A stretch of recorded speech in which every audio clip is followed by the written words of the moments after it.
ये आपका 12th में नहीं है बच्चे, ये डिलीटेड है, लेकिन पढ़ना तो है ना, पढ़ना तो है, सब कुछ पढ़ना है आपको, तो कोई भी चैप्टर हम स्किप नहीं कर रहे हैं ना, ठीक है।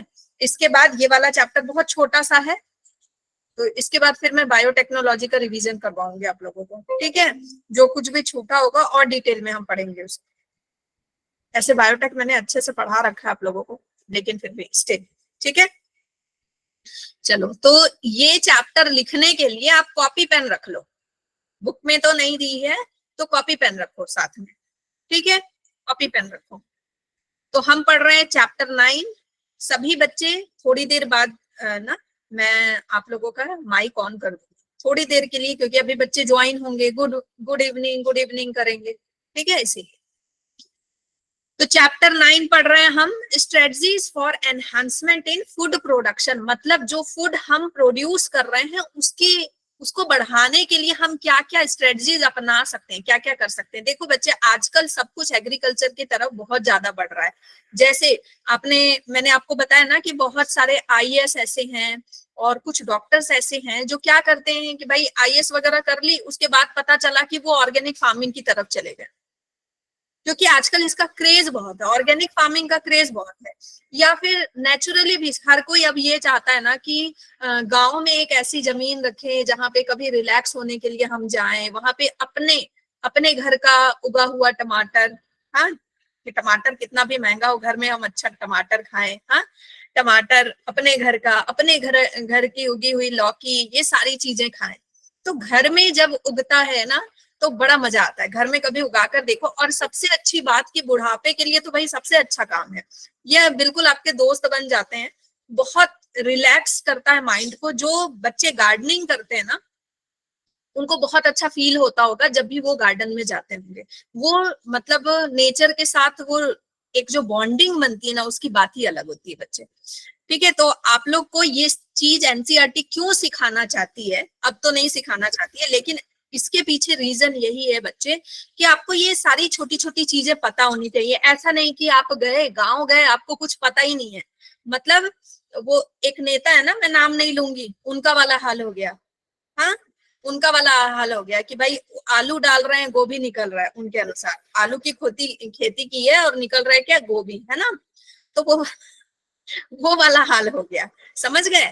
तो ये वाली कंडीशन आपकी नहीं होनी चाहिए कि आपको कुछ भी समझा रहा है, कुछ भी कोई भी समझा रहा है कि आप ये डाल लो तो आपके खेती में पैदावार अच्छी हो जाएगी, और आपको उसका कुछ नॉलेज ही नहीं है। तो इसलिए एनसीईआरटी ये चैप्टर पढ़ाना चाहती है आपको, ताकि थोड़ा बहुत भी जो है कॉमन सेंस आपके अंदर में रहे। तो बच्चे 1 मार्क का 1 मार्क्स बोल रहे हैं, एक क्वेश्चन आता है, एक क्वेश्चन मतलब कि 4 मार्क्स का है, ठीक है। इसका वेटेज कितना है, 1 क्वेश्चन, ओनली 1 क्वेश्चन, ओके। चलो, तो सबसे पहले अब मैं माइक ओपन कर देती हूँ, एंड ये एज्यूम करती हूँ कि सभी बच्चे जो हैं मेरे अच्छे बच्चे, और कोई भी बकवास नहीं करेगा फालतू की, सिर्फ काम की बातें पूछेगा, ठीक है। चलो, चुपचाप ध्यान से अब सुनोगे क्लास। एनिमल हस्बेंड्री क्या होता है, मतलब एनिमल हस्बैंड को एनिमल बना देना, या एनिमल को हस्बैंड बना लेना। Is this animal husbandry? बताओ, छोटे क्लास से मैम पशुपालन करना, एनिमल एनिमल की हस्बेंड्री रियरिंग करना बच्चे, हाँ, ताकि उनसे हम ब्रीडिंग, प्रोडक्ट ले सके। ब्रीडिंग करना, ब्रीडिंग, ब्रीडिंग, ठीक है, रियरिंग, ब्रीडिंग एंड रेजिंग, ठीक है, रेजिंग लाइव स्टॉक। इसका मतलब क्या हुआ, इसका मतलब क्या हुआ कि उनकी अच्छे से देखभाल करना, फिर उनको ब्रीडिंग, मतलब ब्रीडिंग जैसे हम चाहते हैं वैसे ब्रीड करवाएंगे, जिस जिस ब्रीड के साथ हम चाहते हैं कि जिसके साथ भी ब्रीडिंग कराना चाहते हैं, मतलब उनके जो ये होंगे ना, फ्यूचर बनाने वाले कौन होंगे, वो हम होंगे। हम डिसाइड करेंगे कि आगे आने वाला जनरेशन कैसा होगा। तो ब्रीडिंग इसमें एनिमल हस्बेंड्री में कौन डिसाइड करता है, हम डिसाइड करते हैं, ठीक है। तो रियरिंग करना, ब्रीडिंग करना and raising live stock. Live stock का मतलब क्या होता है बच्चे, लाइव स्टॉक का मतलब किसी को पता है? लाइव स्टॉक का मतलब बताओ। फार्म के एनिमल्स, कैटल्स, जितने भी पूरे कैटल्स होते हैं ना बच्चे, उन्हीं को हम क्या बोलते हैं, लाइव स्टॉक, ठीक है, लाइव स्टॉक बोलते हैं।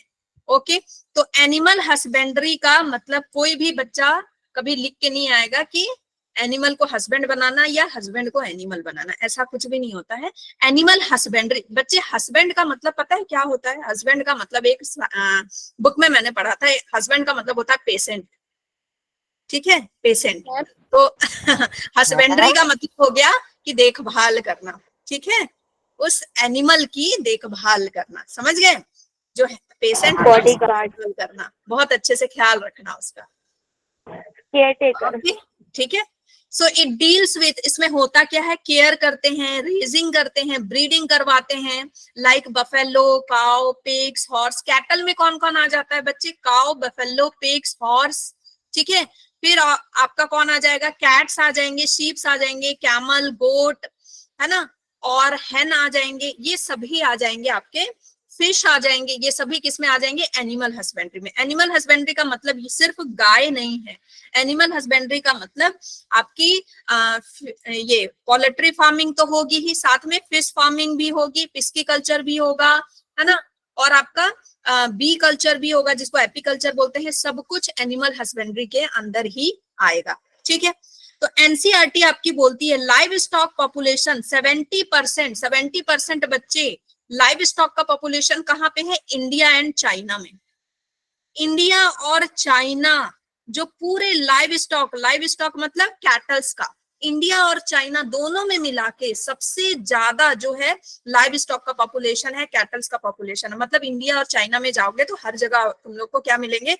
हाँ, गाय, भैंस, बकरी, भेड़, ये सब कुछ मिलेंगे। ये समझ नहीं आ रहा, कैटल्स मतलब क्या, ये एनिमल्स है या और कुछ? बच्चे कैटल्स मतलब ये सारे एनिमल एक साथ सारे एनिमल जो है ना, इन सबको हम क्या बोल रहे हैं? एक तरह से कैटल्स बोल रहे हैं, ठीक है। स्पेशली इसमें कौन आ गया आपका? काओ, बफेलो, शीप, ये सब जो है ना कैटल्स के अंदर आ गया। ओके कैटल्स के अंदर, सारे पाल, ठीक है। तो इंडिया और चाइना ये दोनों ऐसे देश है, यहाँ से क्वेश्चन आया हुआ है कि इंडिया और चाइना कितना लाइव स्टॉक देते हैं बच्चे? 70% लाइव स्टॉक, पूरे पॉपुलेशन का जितना पॉपुलेशन है उसमें 70% लाइव स्टॉक कहाँ है? इंडिया एंड चाइना में।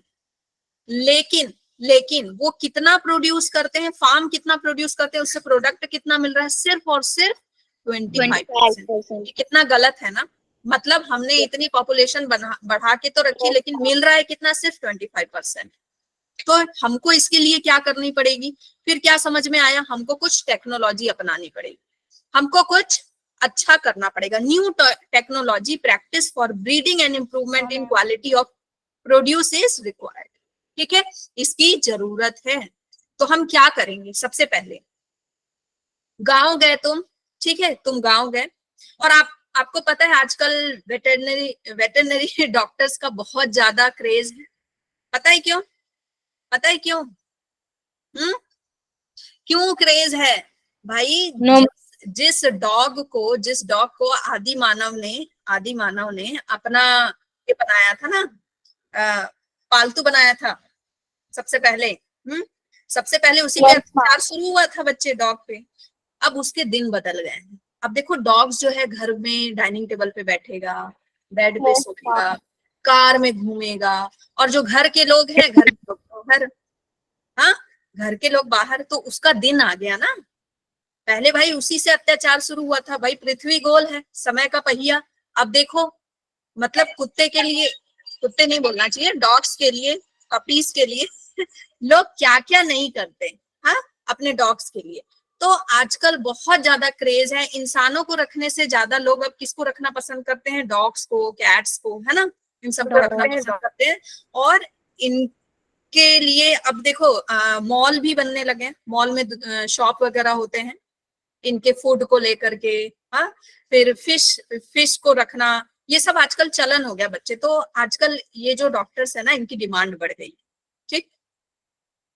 तो आप यहाँ भी अपना जो है करियर आजमा सकते हैं, इसमें बहुत ज्यादा डिमांड अभी है। फिर है, हाँ, बस यही है कि अगर आप बर्दाश्त कर सकते हैं गाय की लात, हाँ, है ना, मतलब वो तो कभी भी मार सकती है ना ठीक है, मैं मजाक कर रही हूँ। है ना। अगर आप बर्दाश्त कर सकते हैं मतलब वहां जाना, हाँ, और रहना आराम से, उनको इंजेक्शन वगैरह देना, तो ही इसके बाद आप एग्रीकल्चर में अपना करियर अपना सकते हैं। तो ये चैप्टर आपको एक्चुअली यही सिखाती है, ये चैप्टर आपको प्रेम करना सिखाती है इन लोगों से। फिर है डेयरी फार्म मैनेजमेंट। तो सबसे पहले आप क्या करेंगे बच्चे, डेयरी फार्म मैनेजमेंट सीखेंगे। गांव जाएंगे, आप चाहते हैं कि मेरा फार्म हाउस हो, हर कोई चाहता है बच्चे आज के डेट में कि मेरा फार्म हाउस हो, छुट्टियों के समय में मैं गांव जाऊं, वहां पे अपने फार्म हाउस का उगाया हुआ सब कुछ खाऊं, ऑर्गेनिक फूड खाऊं, वहीं घर का दूध मिले मुझे, तो मैं वहां से जब आऊं तो बिल्कुल हष्ट पुष्ट, है ना, हृष्ट पुष्ट होकर के आऊं, एकदम हेल्दी होकर के आऊं। तो इसके लिए आपको क्या क्या पता होना चाहिए बच्चे, क्या क्या पता होना चाहिए, डेयरी फार्म की मैनेजमेंट पता होनी चाहिए। तो उसके लिए आपको क्या पता होना चाहिए कि वो जगह कैसी होनी चाहिए, जो जहां पे एनिमल्स को रखा जाता है वो कैसी होनी चाहिए, वो बिल्कुल साफ सुथरी होनी चाहिए। वो कैसी होनी चाहिए, क्लीन होनी चाहिए, क्लीन होनी चाहिए। और कैसी होनी चाहिए, हवादार होनी चाहिए। वेंटिलेशन की पूरी सुविधा होनी चाहिए, वेंटिलेशन की पूरी सुविधा होनी चाहिए, ठीक है।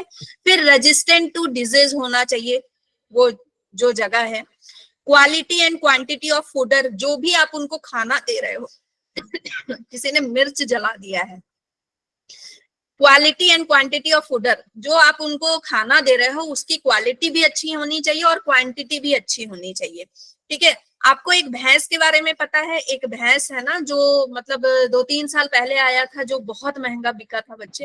Yes ma'am. नहीं वो बिका, एक्चुअली वो बिका भी नहीं था, वो मतलब करोड़ों में उसकी ये लगी थी ना, जो पशु मेला है, पशु मेला में उसको दिखाया गया था। तो पता चला कि भाई वो सिर्फ उसके स्पर्म बेच करके करोड़ों में हर महीने कमाता है। और वो जो भैंस थी, वो भैंस मतलब हर दिन वो काजू, बादाम, हाँ, घी, ये सारी चीजें मतलब कंज्यूम करती थी, ऐसा था, समझे। So quality and quantity of fodder अच्छा होना चाहिए। हाँ, पता है मेरे घर के पीछे ना एक फार्म है, तो वहाँ पे घोड़े और कुत्तों को भी काजू किशमिश और ये सब खिलाते हैं वो। हाँ भाई, अच्छा खिलाओगे तभी तो वो अच्छा मतलब काम करके देंगे आपको।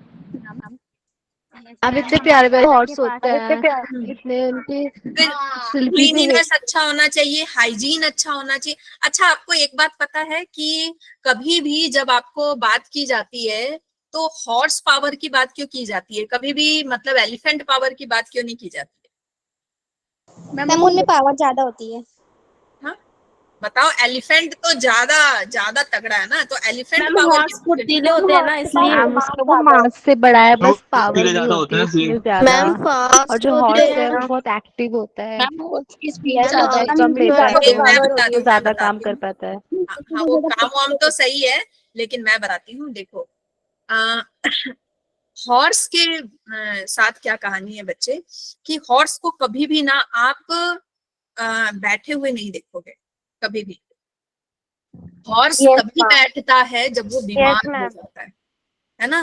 वो हॉर्स, हॉर्स को जो चलाने वाला होता है, जो भी हॉर्स राइडर होता है बच्चे, वो हॉर्स को दौड़ा के लाता है, उसके बाद वो उसको खुले में छोड़ता है। और वो हॉर्स बहुत देर तक फिर दौड़ता रहता है, फिर वो धीरे धीरे खुद ब खुद शांत होता है, खुद ब खुद शांत होता है बच्चे। वो खड़े खड़े सोएगा, खड़े खड़े खड़े, खड़े सो जाता है।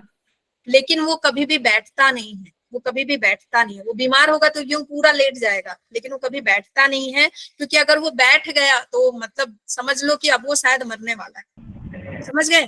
तो वो जल्दी बैठता नहीं है और वो हॉर्स जो है आपका दौड़ता ही रहता है, दौड़ता ही रहता है। उसको शांत होने में, उसके जो ब्लड है ना, ब्लड की गर्मी को शांत होने में बहुत समय लगता है। तो इसीलिए हमेशा हमेशा बोलते हैं ना कि हॉर्स पावर बढ़ाओ। जो आप जिम वगैरह जाओगे, उसमें जो प्रोटीन के डब्बे वगैरह बने रहते हैं, उसमें हॉर्स रहता है, हाथी नहीं रहता है कि हाथी वाली पावर आप में लानी, आप में हॉर्स वाली पावर लानी, कि आप जो काम करो तो बस वो करते रहो, करते रहो, करते रहो, है ना। और आपको बार बार हाँकना ना पड़े गाय बैल की तरह, है ना। एक बार हॉर्स को जो खींच दिया, बस बोल दिया कि चल, तो वो चलती रहती है ना, वो चलते रहेगी। मैम और इसके पीछे एक स्टोरी भी है, जेम्स वॉट नाम का एक आदमी था 70 में। अरे वो सब स्टोरी पुराने ऐसे ही बनाते हैं लोग, ताकि लोग इस चीजों को समझ सके, ठीक है। लेकिन इसका साइंटिफिक रीजन होता है। मैम ओके, चलो तो मैम लात भी मार ठीक है, देता है, हमारे चाचा की लात मार देती उसने। ओके ओके, इतनी बात समझ में आ गई, इतनी बात समझ में आ गई। हाँ, यस मैम। तो बच्चे ये वाले चैप्टर में ना थोड़ा सा आपको इधर उधर की बातें भी मैं बताऊंगी, ताकि आप थोड़ा एनिमल से लव कर सको। एक्चुअली एनसीईआरटी यही चाहती है कि आप थोड़ा एनिमल्स के बारे में समझो, ठीक है। तो जो जगह है जहाँ पे एनिमल्स रहेंगे वो कैसी होनी चाहिए? क्लीन होनी चाहिए, वेंटिलेटेड होनी चाहिए, हाइजीन का पूरा ध्यान होना चाहिए, रेजिस्टेंट टू डिजीज होनी चाहिए, quality and quantity of fodder अच्छा होना चाहिए, and regular visit of veterinary doctor. ये सारी पॉइंट्स तो आपको एटलीस्ट पता होनी चाहिए बच्चे, कि भाई मैं अगर खोल रहा हूं, मैं गाय को रखने वाला हूं, तो इतनी चीजें मुझे देखनी होंगी, ठीक है। नेक्स्ट देखो, ऑटोमेटेड मिल्किंग चल रही है अपने आप, हाथ नहीं लगा रहे हैं, हाथ नहीं लगा रहे हैं, ये ऑटोमेटेड मिल्किंग चल रही है, ठीक है। मैम तो इससे गाय को कोई प्रॉब्लम नहीं होती? नहीं, गाय को कोई प्रॉब्लम नहीं होती है, और बिल्कुल अच्छे से भाई मिल्क निकलता है, ऐसे हाथ लगाने में ना ज्यादा। हाँ बच्चे, ये हाइजीन होता है ना, ठीक है। चलो, फिर है आपका ब्रीड के बारे में क्वेश्चन आता है, बफेलो एंड काउ का। बफेलो एंड काउ का, तो बफेलो को बच्चे बुलबेलस बुलबेलस बोलते हैं, बुलबेलस बुलबेलस। ये क्या है? इसका जीनस है, ठीक है, और ये क्या है? स्पीसीज, ठीक है। बुलबेलस बुलबेलस बोलते हैं। इसमें आपको बफेलो में कौन कौन सी इसको वैरायटी आपको देखने को मिलेगी? मुर्राह मिलेगा, सुरती मिलेगी, हाँ, जफराबादी मिलेगी, महसानी मिलेगी। तो आपको आ जाएगा मुर्राह क्या है, मुर्राह क्या है। बफेलो है, काव है, हेन है, ठीक है, क्या है? तो आपको क्या पता मुर्राह क्या है भाई, है ना। तो आपको नाम याद करना पड़ेगा कि मुर्राह क्या है, बफेलो है, ठीक है। अगर मैं इनका पिक्चर डाल भी देती चारों का, तो चारों एक ही जैसी दिखती है, आप नहीं पता कर पाते, है ना। अब भैंस तो भैंस ही जैसी लगेगी ना, भैंस यस मैम। के जैसी तो लगेगी नहीं कि आप उसको पहचान पाओगे। अब जो इसमें एक्सपर्ट है वो पहचान पाते हैं, है ना। भैंस तो भैंस ही जैसी लगेगी। चलो, फिर है काव। काव में, काव में आप पहचान पाते हो क्योंकि उनमें पैटर्न बने हुए होते हैं, ठीक है। काव में पैटर्न बने हुए होते हैं। अच्छा, ये भैंस हमेशा पानी में क्यों रहती है, किसी को पता है? हम उससे नहाना मैम ठंडा उसको शायद गर्मी लगती है, अपने आप ठंडा मॉइस्चराइजर ज्यादा गर्मी लगती होगी हाथ उठा रही है, टेम्परेचर रेगुलेट करने मेरी को। बेटी हाथ उठा रही है, उसे पता है। देखो, भैंस हमेशा पानी में इसलिए रहती है क्योंकि क्योंकि उसके पास स्वेट ग्लैंड्स नहीं होते हैं, समझ गए। उसके पास स्वेट ग्लैंड्स नहीं होते हैं, तो वो पानी में ही, उसको सोचो क्या हालत होती है, तो बेचारी पानी में ही रहती है। इसलिए बोलते हैं ना, गई भैंस पानी में, पानी में गई तो अब वो निकलेगी नहीं, है ना, समझ गए। तो बेचारी उसका दुख भी समझो आप लोग, ठीक है, दुख भी समझो। फिर है बच्चे काव। काव में आपको दो ब्रीड पढ़ना है, एक तो इंडियन और दूसरा फॉरेन। एक तो इंडियन और दूसरा है फॉरेनर, ठीक है। तो इंडियन इंडियन को क्या बोलते हैं? बॉस इंडिकस बोलते हैं। क्या बोलते हैं? बॉस। काव क्या है? बॉस है। काव क्या है? बॉस है। बॉस इसका जीनस है, ठीक है, बॉस इंडिकस बोलते हैं, ठीक है। इसमें कौन कौन सी है? देखो, गिर है, रेड सिंधी है, साहीवाल है। तो साहीवाल, सिंधी, ये तो नाम देख करके तो पता चल ही रहा है कि क्या होंगे, इंडियन होंगे, सिंधी साहीवाल, है ना, ठीक है। और गिर, गिर तो पहाड़ हो गया, गिर पहाड़ हो गया। तो भाई पहाड़ को इंडिया में ही हिंदी में क्या बोलते हैं? गिर बोलते हैं, तो ऐसे याद रहेगा। और जो आप जर्सी गाय का दूध पीते हो ना, जनरली लोगों के घर में जर्सी गाय का दूध आता है, ठीक है। ये अच्छा होता है, लेकिन काफी पतला दूध होता है इसका, है ना, काफी पतला दूध होता है, इसमें से सबसे हेल्दी कौन होगा? है ना। जर्सी गाय का दूध अच्छा होता है, लेकिन थोड़ा पतला दूध होता है। तो इसीलिए इसको क्या किया जाता है बच्चे, हम लोग क्या करते हैं? क्रॉस ब्रीड कराते हैं। क्या करते हैं? फॉरेन ब्रीड और इंडियन ब्रीड को मिला देते हैं, और उसके बाद जो फिर दूध मिलता है वो अच्छा होता है। तो इसीलिए जर्सी गाय के दूध, जो भी जर्सी गाय का दूध बेचते हैं ना, जनरली वो जर्सी गाय के दूध में किसी और गाय का दूध मिलाते हैं ताकि वो गाढ़ा हो जाए। नहीं तो जर्सी गाय का दूध इतना पतला होता है कि आपको बिल्कुल टेस्ट नहीं, अच्छा नहीं लगता फिर पीने में, ठीक है, ठीक है। चलो, हॉलस्टीन। क्या बोल रहा है? अरे यार मैम की बेटी इतनी छोटी सी, हाँ वो छोटी सी है लेकिन उसको ये सब पता रहता है, एडिशनल नॉलेज। ठीक है, हॉलस्टीन है बच्चे, ये फॉरेन ब्रीड है। फिर ब्राउन स्विस, ब्राउन स्विस के बारे में क्वेश्चन आता है। ठीक है, तो ब्राउन स्विस दे देगा, ब्राउन स्विस क्या है, तो ब्राउन स्विस देख करके आपको लगेगा खाने का सामान, है ना, ब्राउन स्विस देख करके लगेगा खाने का सामान। तो भाई ब्राउन स्विस आ जाएगा, नीचे रहेगा काव है, बफेलो है ना, कैमल है, और या फिर गोट है, क्या है, तो ब्राउन स्विस क्या है, आपकी काव है। ठीक है, ये देख लो, ये है बच्चे कौन है, साहिवाल। ये कौन है, साहिवाल। और ये कौन है बच्चे, इसको तो सब पहचानते हैं, ये कौन है, नॉर्मल काउ, गाय, जर्सी गाय, जर्सी, जर्सी पहचान लो, जर्सी। जर्सी गाय किसको बोलते हैं, ये कौन है, जर्सी गाय। मैम ऐसे कैसे पहचानेंगे, मतलब पिक्चर्स भी दे सकते हैं क्या? पिक्चर देख देख के पहचानो थोड़ा बहुत। ठीक है, मैम, और ये आप देख रहे हो हम दोनों तो बहुत सेम ही मैम, लग रही है, भाई, ये ना बस इसके मुंह पे सीधी कुछ लग रही बंदा है, है, इसमें कुछ ऊपर तो नहीं है। पैचेस होते हैं ना। ये वाली जो गाय है, सीधी ये लग वाली रही है जो गाय देखने है में। बच्चे, ये आपको पंजाबन टाइप नहीं लग रही, बिल्कुल हट्टी कट्टी अच्छी सी, और है मैम ना? जर्सी Yes, गाय मैम ma'am. सीधी सी लग रही है वो। ये साहीवाल है और ये मैम है जर्सी जर्सी। गाय शरीफ लग रही है। हाँ, और थोड़ी सी गोरी भी है ना Jersey, foreign breed. Yes ma'am, ma'am, Indian है ना। जर्सी गाय पे तो पैचेस होते हैं ना, ब्लैक और अलग अलग कलर के। वैसे भी होते हैं, आप ये मैंने गूगल से निकाला है, ये भी होता है। मैम मैंने फिर है गाँव आपका में देखा डिजीज, है। डिजीज, डिजीज में बच्चे बैक्टीरियल डिजीज पढ़ना है और वायरल डिजीज, एक ही एक डिजीज पढ़ना है आपको। ठीक है, बैक्टीरियल डिजीज कौन सा है, एंथ्रैक्स और वायरल रिंडरपेस्ट, जो कि अब इरेडिक्ट हो चुका है पोलियो की तरह, 2011 में इरेडिक्ट हो गया था। ठीक है, ये अब जा चुका है, इट इज इरेडिक्टेड लाइक पोलियो। ठीक है, तो रिंडर पेस्ट जिसको कैटल प्लेग भी बोला जाता है। फिर है एंथ्रैक्स, एंथ्रैक्स बच्चे होता है बैसिलस एंथ्रासिस से, और ये जो एंथ्रैक्स है ना, ये इंसान, ये जानवर से इंसानों में भी आता है।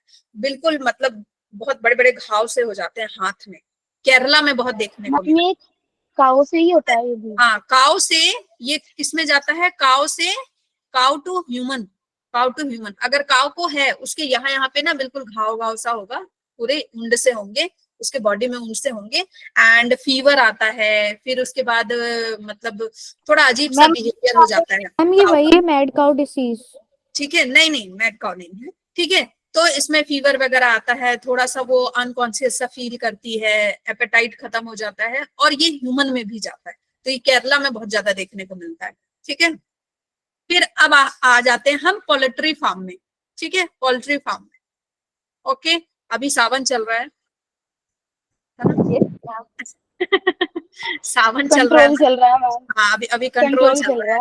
हाँ, अभी कंट्रोल चल रहा है ना? तो बच्चे ये पोल्ट्री फार्म मैनेजमेंट में कोई इसको देख करके, अंडे को देख करके और इसको देख करके कोई मतलब ललचेगा नहीं, अभी सावन चल रहा है। Poultry is the class of domesticated foul birds, birds की बात करते हैं इसमें हम। ठीक है, use for food and their eggs, हम इनसे क्या लेते हैं, फूड भी लेते हैं, मीट भी लेते हैं और एग्स भी लेते हैं। इसमें सिर्फ मुर्गियां आती हैं, साथ में क्या आते हैं बच्चे, चिकन के साथ साथ कौन आता है, डक, टर्की एंड गीज। ठीक है, ये सब आते हैं। अब इसमें क्या क्या इंपॉर्टेंट चीजें हैं, पोल्ट्री फार्म मैनेजमेंट में हमको क्या क्या ध्यान देना। अगर आपका मन हो गया कि भाई आगे चल के हम पोल्ट्री फार्म खोलेंगे, तो आपको क्या क्या पता होना चाहिए। वैसे ही सेम हाइजीन का ध्यान रखना है, बिल्कुल साफ सफाई वहां होनी चाहिए हमेशा, गंदा पानी वगैरह नहीं गिरा होना चाहिए। ये जो बहुत ज्यादा लिटर जो करते हैं, है ना, वो हमेशा साफ होते रहना चाहिए, नहीं तो वहां पे वायरल अटैक बहुत होगा, वहां पे बैक्टीरियल अटैक बहुत ज्यादा होगा। और एक बार एक में फैल गया, देखा ना आपने, सुना बर्ड फ्लू के बारे में, एक ये बार हुआ फैल था। गया बच्चे, तो कितनों को मतलब इतना भारी नुकसान होता पोल्ट्री फार्म वालों को। मतलब एक साथ बहुत सारे चिकन्स को ना दफनाना पड़ता है, मतलब बिल्कुल दफना देना पड़ता है। समटाइम केयर ना करे तो पूरा पूरा मैम मैसेजेस बंद कर दीजिए प्लीज। अच्छा, मैसेजेस बंद कर देते हैं, ठीक है, चैट बॉक्स बंद कर दीजिए। ठीक है, ठीक है। मैम जो एग होते हैं वो इन्हीं के होते हैं या फिर उनको अलग से लैब में बनाया जाता है? इन्हीं के होते हैं, कहाँ से बनाया जाता है भाई? मैम मैंने कहीं सुना था कि लैब में बन रहे हैं। इंजेक्शन देके लैब में तो बच्चे हर कुछ बनता है। लैब में आपका पत्ता गोभी मैम वो जो बोलते नहीं है ये आर्टिफिशियल एग है, हाँ, वही वाला तो कह रही हूँ। वो तो बन रहे हैं ना, एग की पूछ रही हूँ। हाँ, तो वो देखो चाइना वाले सब कुछ बना लेते हैं, वो एग भी बना लेते हैं, वो प्लास्टिक जैसा होता है ना। फिर आपका पत्ता गोभी भी बना रहे हैं, कैप्सिकम भी बना रहे हैं, तो क्या करोगे? हाँ? लेकिन ये तो देते हैं ना। और मैम एक अंडे सिलेक्शन में ऑफ से 2 अंडे भी तो निकलते हैं ना। एंड सुटेबल ब्रीड, आपको सबसे पहले डिजीज फ्री ब्रीड चुनना है और अच्छी ब्रीड चुनना है जिससे आपको अच्छा अंडा मिले और आपको अच्छा मीट मिले। ठीक है, अच्छा अंडा मिले और अच्छा मीट मिले। उसके बाद प्रॉपर जगह ढूंढनी है और अच्छी कंडीशन ढूंढनी है जहां पे इनको किसी अलग जानवर से कोई खतरा ना हो। प्रॉपर वेंटिलेशन का ध्यान रखना है, साफ सफाई का ध्यान रखना है। ठीक है, बीच बीच में इंसेक्टिसाइड्स वगैरह जो भी हैं, जो भी दवाई वगैरह डालना है वो आपको डालते रहना। प्रॉपर फीड मिलना चाहिए, वाटर इनको मिलते रहना चाहिए, हाइजीन एंड हेल्थ केयर का ध्यान रखना चाहिए। अगर कोई एक बीमार हुआ तो उसको अलग करके रखना चाहिए ताकि दूसरों में वो बीमारी नहीं फैले, क्योंकि इनमें बीमारियां बहुत जल्दी फैलती है। ठीक है, ओके। यस तो मैम। भाई हाँ, इसमें बच्चे एक होता है ब्रॉयलर। क्या होता है वो, किसी को पता है? Anyone? Yes ma'am, farm package chicken होती है। बताओ। मैम ये ब्रॉयलर चिकन होते हैं ना, एग लेइंग वाली होती हैं या मीट वाली होती हैं? मैम मीट वाली। मीट वाली, हाँ। जो मीट वाली होती है वो क्या होती है बच्चे? ब्रॉयलर होती है ना। मैम ब्रॉडिंग क्या होता है? ब्रॉडिंग? Yes ma'am. कहाँ ब्रॉडिंग लिखा है? मैम वो ब्रूडिंग होता है जब hen हैच करती है एग को। अरे ब्रूडिंग, ब्रॉडिंग नहीं। हाँ, ठीक है। मैम ब्रॉयलर एक बार और बता दीजिए। क्या बता दो? ब्रॉयलर। बच्चे देखो, जो मैम चिकन है ना जिससे मीट मिल रहा है आपको, उसको क्या बोलते हैं? ब्रॉयलर। ठीक है, जिससे मीट मिल रहा है उसको आप क्या बोल रहे हैं? ब्रॉयलर। बस, ठीक है। चलो, एनिमल ब्रीडिंग। एनिमल ब्रीडिंग हम इतने देर से पढ़ रहे हैं। अब हम देख रहे हैं कि इनका ब्रीडिंग हम कराते कैसे हैं, ब्रीडिंग करने की जरूरत क्यों है। हाँ मैम, जो लेग एक कर रही है वो चिकन के लिए, मतलब मीट के लिए नहीं होती। देखो, जो मीट के लिए होती है वो अलग होती है, जो एग के लिए होती है वो अलग होती है। अगर एग वाले को भी मार देंगे तो फिर दिक्कत हो जाएगी ना, है ना। फिर एग कहाँ से मिलेगा? फिर अंडा कहाँ से खाएंगे? ठीक है। फिर है बच्चे, ब्रीडिंग की जरूरत क्यों है, क्यों हम ब्रीडिंग कराना चाहते हैं? To get the high yield variety and desirable quality हमको मिले, डिजायरेबल चीज हमको मिले। मतलब अगर हम बहुत गाढ़ा दूध चाहते हैं, हाई प्रोटीनेशियस मिल्क चाहते हैं, ठीक है, हम चाहते हैं कि बहुत, मतलब जैसे भैंस जो है अच्छा दूध देती है ना, काफी गाढ़ा दूध देती है। भैंस के दूध की जो मलाई होती है काफी ज्यादा मोटी होती है, और वही काव का बहुत ज्यादा पतला होता है।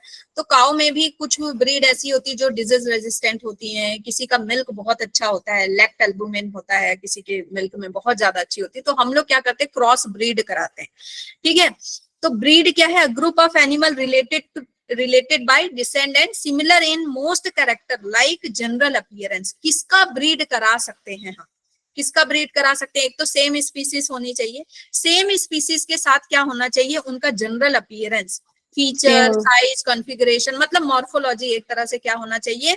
एनाटॉमी वगैरह क्या होना चाहिए? सेम होना चाहिए। तो वो क्या हो गई? एक ब्रीड हो गई।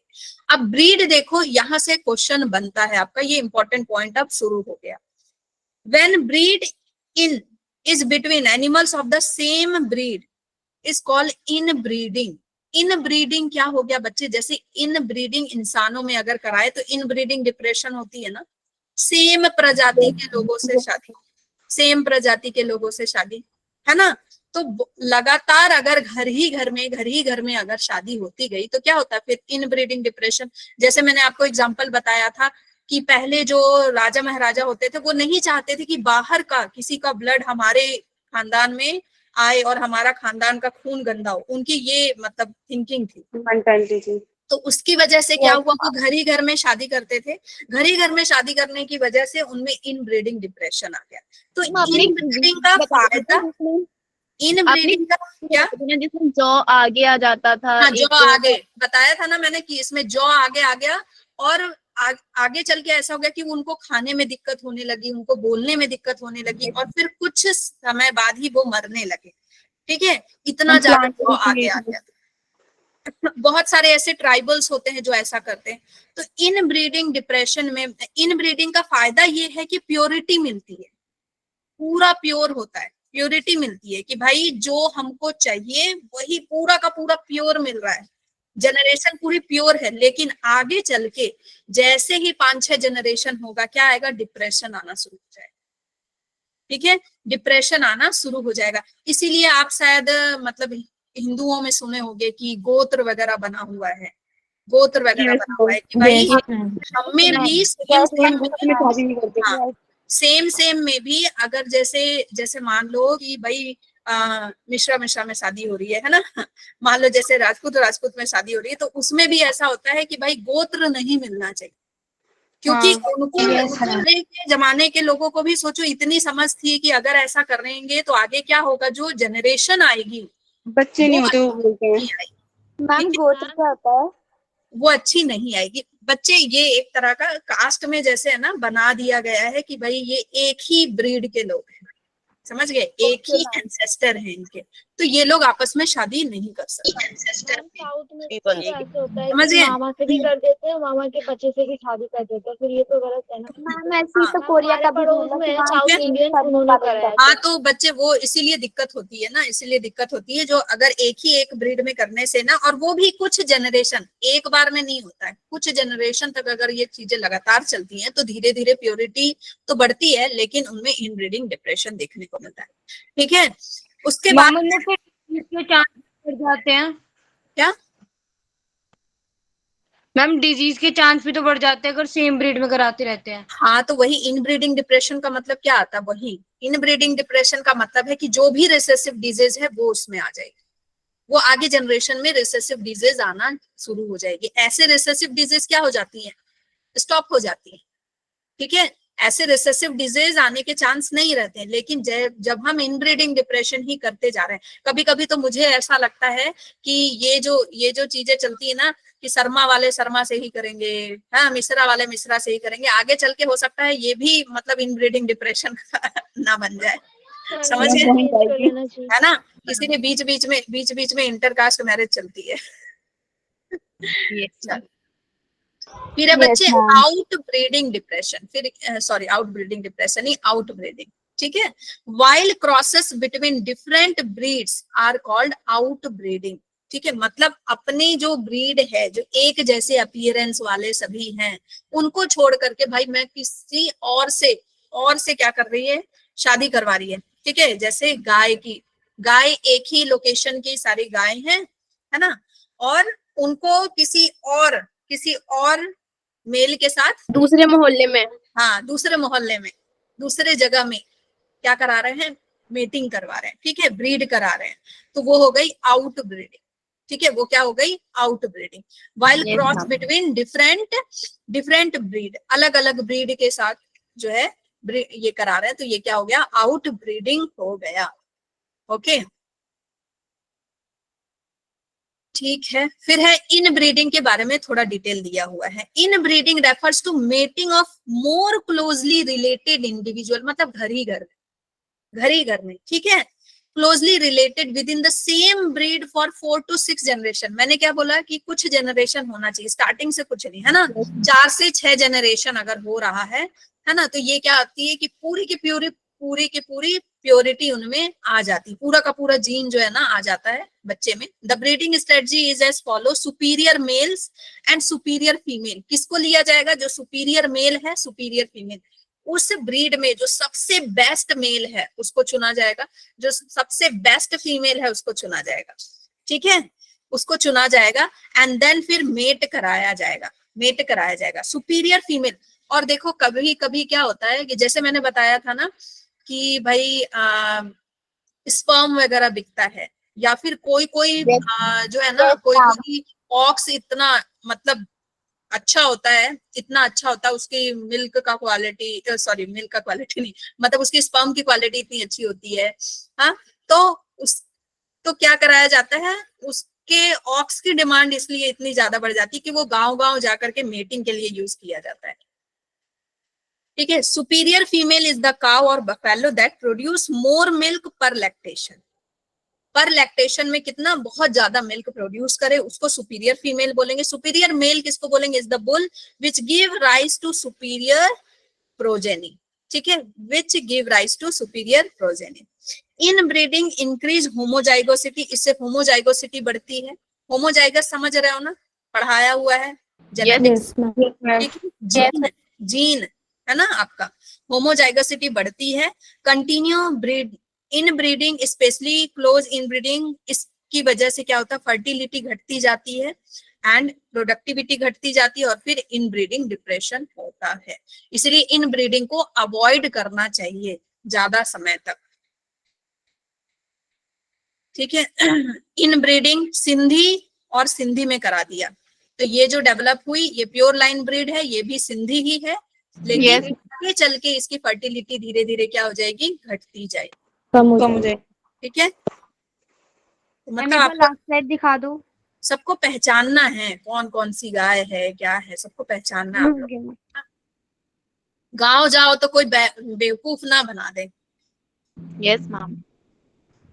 गांव वाले बहुत मजे लेते हैं, बहुत मजे लेते हैं। मैम ये अच्छा, जो दिल्ली गलियों से में आए हो, घूमती चलो रहती है बताते ये तुम। जर्सी है। टीम बहुत ज्यादा मजे सिंधी लेते है, हैं। और बहुत मजाक बनाते हैं। गाँव जाओ तो आपको पता होना चाहिए, उनसे ज्यादा आपको पता होना चाहिए। अच्छा ये फर्टिलाइजर, अच्छा ये तुम यूज करते, उनको जाओ और जाके सिखाओ, समझे।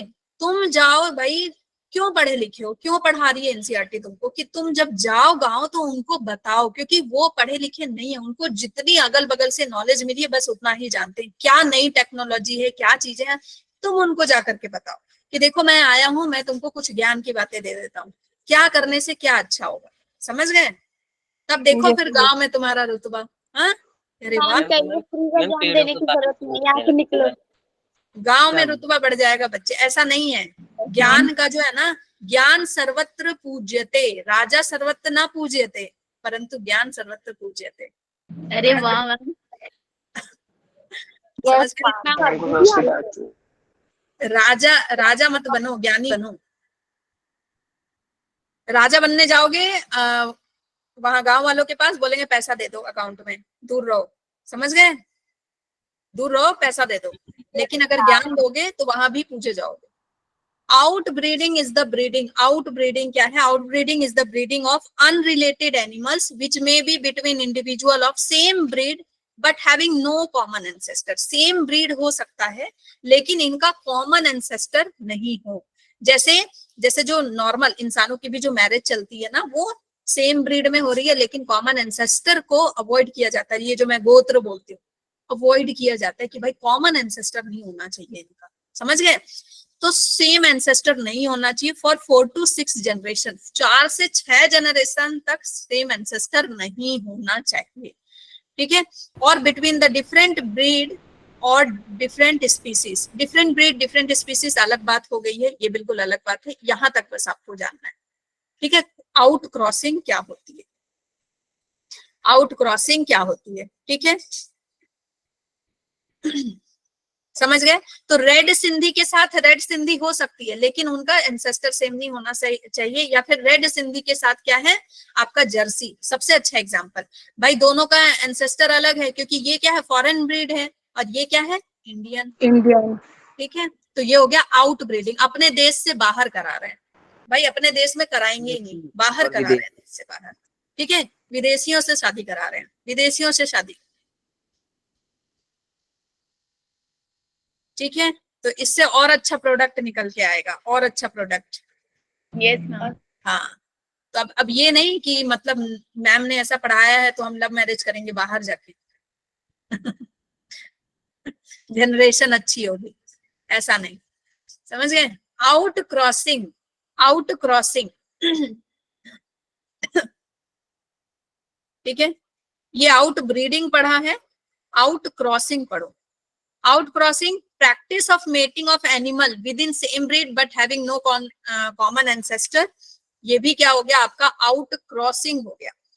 लेकिन आउट क्रॉस को क्यों यूज किया जाता? आउट क्रॉस को यूज किया जाता है बच्चे इन ब्रीडिंग डिप्रेशन से बचने के लिए। मान लो किसी जनरेशन में इन ब्रीडिंग डिप्रेशन आ गई, लगातार जो है फर्टिलिटी कम हो गई, कोई बीमारी आ रही है जानवर में, ठीक है, कोई बीमारी आ रही है, साहिवाल से लगातार मीटिंग कराए, फिर जो साहिवाल आई है ना तो उसको बच्चे हो रहे हैं, ना ही और उसमें बहुत सारी बीमारी है, उसका लाइफ भी कम हो गया। तो वहां पे क्या कराएंगे बच्चे, वहां पे क्या कराएंगे कि अब जो बच्चे होंगे आगे या फिर उसी के साथ किसका मीटिंग करा देंगे, बाहर किसी का, ठीक है, फॉरेन ब्रीड का मीटिंग करा दिए। फॉरेन मैम एक बार और बता दीजिए, समझ ठीक है, नहीं आया। फॉरेन ब्रीड का जब मीटिंग करा दिए तो क्या हो गया, उसकी इन ब्रीडिंग डिप्रेशन खत्म हो गई, इसकी जीन में क्या हो गया, नया जीन ऐड हो गया, ठीक है। Inbreeding depression ma'am foreign में सेम एंसेस्टर से कराया है। नहीं, सेम एंसेस्टर क्यों करा रहे हैं बच्चे, देखो आउट क्रॉसिंग का मतलब है कि बाहर किसी ब्रीड को ला करके किससे करा रहे हैं, मान लो फॉरेन का किसी को ला करके किसके साथ करा रहे हैं, स्पेशली जहां पे इन ब्रीडिंग डिप्रेशन हो रही है। मान लो आपके पास 2 साहिवाल थे, आप लगातार साहिवाल की मीटिंग करा रहे थे, ठीक है, साहिवाल की मीटिंग करा रहे थे, कराते कुछ जनरेशन के बाद ये जो साहिवाल है ना, ये कैसी हुई, इनफर्टाइल पैदा हुई। कैसी हो गई, इनफर्टाइल हो गई, इसमें बहुत सारी बीमारियां आ गई। तो अब क्या करोगे, इसकी मीटिंग किससे करा दोगे, आउट, है ना, आउट वाले से, बाहर वाले से किससे मीटिंग करा दोगे, फॉरेनर, ठीक है। मान लो इसकी मीटिंग किससे करा दी, जर्सी से करा दी। तो अब बच्चे क्या होगा, इन ब्रीडिंग डिप्रेशन खत्म हो जाएगा, इन ब्रीडिंग डिप्रेशन क्या हो जाएगा, खत्म हो जाएगा, ठीक है, तो इन्फर्टाइल थी, ठीक है, इन ब्रीडिंग डिप्रेशन खत्म हो जाएगा। अरे मैंने जस्ट एग्जांपल दिया, ठीक है, मैंने जस्ट एग्जांपल दिया। मान लो इसमें कुछ बीमारी या फिर वो अच्छा दूध नहीं दे रही है, अब बिल्कुल उसका लैक्टेशन जो है ना वो बिल्कुल खत्म हो रहा है, तो हम क्या कराएंगे कि आगे आने वाली जनरेशन वो अच्छी हो, ठीक है, कुछ होंगे उसके परसेंट कि वो फर्टाइल हो रहा है, ठीक है। तो हमने ऐसा करके हमने क्या करा दिया, इन ब्रीडिंग डिप्रेशन को रोक दिया, स्टॉप कर दिया। तो हमारे पास ये नए तरह का जनरेशन आ गया, ठीक है। मैम फिर आउट क्रॉसिंग और आउट ब्रीडिंग में डिफरेंस क्या हुआ? आउट क्रॉसिंग जनरली यूज किया जाता है फॉर इन ब्रीडिंग डिप्रेशन को रोकने के लिए, to control the inbreeding depression, ठीक है। और यहाँ पे थोड़ा सा जनरेशन का डिफरेंस रहता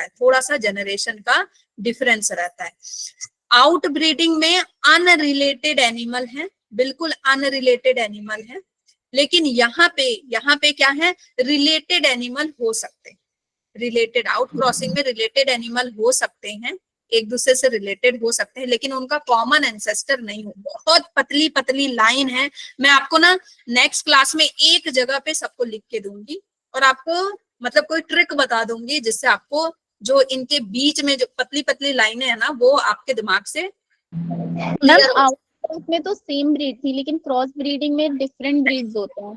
क्रॉस ब्रीड में बिल्कुल डिफरेंट होगी, ठीक है। तो आपको यहाँ पे बहुत सारा ये ब्रीड पढ़ना, इन breeding, out breeding, out crossing, फिर आपको क्रॉस इसमें जब इनब्रीडिंग डिप्रेशन आता है तभी तो हम इसको फॉरेन से कराते हैं। ज्यादातर इसको किस लिए यूज किया जाता है, इन ब्रीडिंग डिप्रेशन को खत्म करने के लिए किया जाता है, ठीक है। फिर आगे आपका क्रॉस ब्रीडिंग, देखो अलग अलग तरह का ब्रीडिंग पढ़ना, और इनके बीच बहुत पतली लाइन है और बच्चे बहुत ज्यादा कंफ्यूज होते हैं, तो नेक्स्ट वाले क्लास में मैं इसकी ट्रिक ले आऊंगी और एक जगह सबको लिख दूंगी, ठीक है, एक जगह सबको लिख दूंगी। इसमें क्या है, क्रॉस ब्रीडिंग सबको पता है, male of one breed mate with superior female of another breed, ठीक है, सुपीरियर मेल, एक ब्रीड का सुपीरियर मेल हम लेंगे, दूसरे ब्रीड का सुपीरियर फीमेल लेंगे और दोनों को हम क्या करा देंगे, क्रॉस करा देंगे to get the desirable qualities of two different breed to be combined. जैसे हिसारडेल, वेरी इंपॉर्टेंट, इससे क्वेश्चन कई बार आया हुआ है, हिसारडेल, ठीक है, ये किसकी ब्रीड है, शीप की, किसकी ब्रीड है, शीप की, ठीक है, डेवलप इन पंजाब, कहाँ डेवलप हुई थी, पंजाब में, किसके किसके बीच में? बीकानेरी ईव्स और मरीनो राम। बीकानेरी भाई पंजाब में तो बीकानेरी मिक्सचर नहीं चलता ना, गुजरात में चलता है। लेकिन आपको याद रखना है कि बीकानेरी मिक्सचर कहाँ चल रहा है? पंजाब में। ठीक है, तो पंजाब में ये ब्रीड डेवलप हुई थी, बीकानेरी ईव और मरीनो राम। कैसे याद रखोगे? मरीन बीच पे बैठ के, पंजाब के मरीन बीच पे बैठ के बीकानेरी मिक्सचर खा रहे थे। बीकानेरी मिक्सचर सबको पता है ना? Yes ma'am. Yes ma'am. Yes ma'am. Ma'am इसमें सुपीरियर फीमेल अगर आते हैं, बस उसमें ये डिफरेंस। ठीक है, तो आपको बस ये याद रखना है। ठीक है, ओके। तो जो मरीन बीच पे आप बैठ करके, कहाँ के? पंजाब के। ठीक है, वहां पे आपने क्या खाई? बीकानेरी मिक्सचर खाई। ठीक है, तो आपने इन दोनों को मेट कराया तो क्या मिला बच्चे? हिसारडेल। क्या मिला आपको? हिसारडेल मिला। कितना क्यूट लग रहा ना? Oh yes ma'am. ठीक है, Yes. आपको क्या मिला? हिसारडेल मिला। बहुत क्यूट लग रहा है। मैम इसमें जो फीमेल होगी वो सुपीरियर होगी हिसारडेल हाँ, में।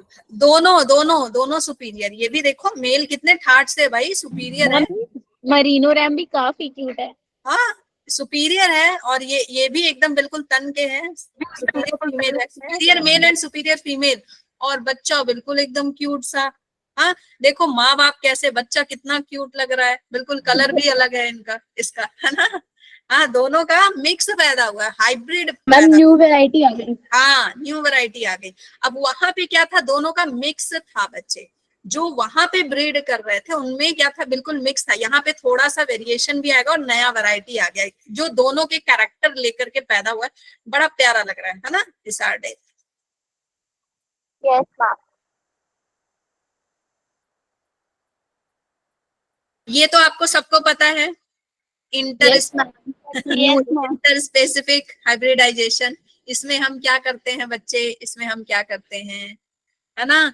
घोड़ा ले लिया, हाँ, और एक गधा ले लिया, और क्या बना दिया? म्यूल। गधा। है ना? गधा बना दिया। घोड़ा और गधे को लेकर के हमने क्या बना दिया? म्यूल। म्यूल को हिंदी में क्या बोलते हैं? खच्चर। ना? बोलते हैं खच्चर। अब ये कभी आगे चल के बच्चा पैदा नहीं कर सका, अपनी जनरेशन नहीं बना सकता, तो भाई, है ना? जैसे लायन और टाइगर मिलके क्या बनते हैं? लाइगर। तो वो भी क्या है? Interspecific hybridisation. मतलब भाई ये नहीं चाहते मेटिंग करना। ये सारी कारिस्तानी किसकी है? इंसानों की। ये सब कौन करा रहा है बच्चे? इंसान कर रहा है। ये नेचर ने नहीं पैदा किया है, ये इंसान ने किया है। ये सब इंसानों की कारिस्तानी है, ये भी इंसान ने किया है। समझ गए? ये सब इंसान ने किया है। तो मैम जब हॉर्स होगा तो हॉर्स मीटिंग होगी ना? हाँ, तो हॉर्स में होगा। यहाँ पे आपको एक अलग तरह का भी पढ़ना है ना। आपको अब हर जानवर का नहीं पढ़ना, आपको बस बता दिया कि कितने तरह की ब्रीडिंग होती है। फिर आपको बता रहा है नेचर के साथ छेड़छाड़ कर रहे हैं तो इसमें तो कोई नुकसान तो होगा फिर हमारा। अब नुकसान जो होगा, फायदा फिलहाल इंसान देख रहा है कि भाई ये खच्चर पे बहुत सारे इसीलिए तो ये इनफर्टाइल है ना? इसका यूज करता है ना इंसान। तो भाई देखो, इंसान क्या बोलेगा कि भगवान सब करा रहा है, लेकिन इंसान सब कर रहा है। कभी कभी मुझे लगता है कि भगवानों ने इंसान को नहीं बनाया, इंसान ने भगवान को बनाया है। है ना? कभी जरा सोच के देखो तो मुझे लगता है भगवान ने इंसान को नहीं बनाया, इंसान ने यहाँ से दिमाग से भगवान को बनाया है और अपने जैसा बनाया है। सारे भगवान इंसानों जैसे दिखते हैं, है ना? वो जितनी सोच लगा सकता है वो उतनी ही सोच यूज करके उसने भगवान को बनाया है। समझ गए? थोड़ा मोड़ा अलग कर दिया है ताकि वो थोड़ा ज्यादा शक्तिशाली दिखे हमसे। बनाया इंसान ने भगवान को है, और भगवान को अपने फायदे के लिए। समझ गए? मैम हाँ, मैम म्यूल का मैम फायदा क्या होता है? इससे काम करवाना बहुत ज्यादा बच्चे। ठीक है, इसमें देखो हॉर्स की पावर है इसके पास। ठीक है, गधे वाली जो है ये है कि भाई काम करता रहेगा गधे की तरह, बोझ उठाएगा। हार्ड वर्किंग और स्मार्ट वर्किंग दोनों, मैम गधा ही हो गया ये तो है ना? तो ये हार्ड वर्किंग नहीं, थोड़ा दिमाग है इसके पास। ठीक है, तो हार्ड वर्किंग और स्मार्ट वर्किंग दोनों है, थोड़ी एनर्जी ज्यादा होती है, तो इसमें से थोड़ा सा दिमाग आ गया इसको। इसको दिन भर बच्चे काम कराया जाता है। समझ गए? इसको दिन भर काम कराया जाता है। तो यही है फायदा म्यूल का। समझ गए? तो ये Yes, चैप्टर ma'am. थोड़ा सा आप लोगों को मे बी बीच बीच में बोरिंग लगे, लेकिन I will try my best कि ये चैप्टर आपको इंटरेस्टिंग लगता रहे। मैम लग रहा है इंटरेस्टिंग। मैम इंटरेस्टिंग है। मैम इंसानों का जो मन कर रहा है वो बना रहे हैं, किसको किसको ला रहे हैं, किसी को किसको ला रहे हैं। चलो गुड।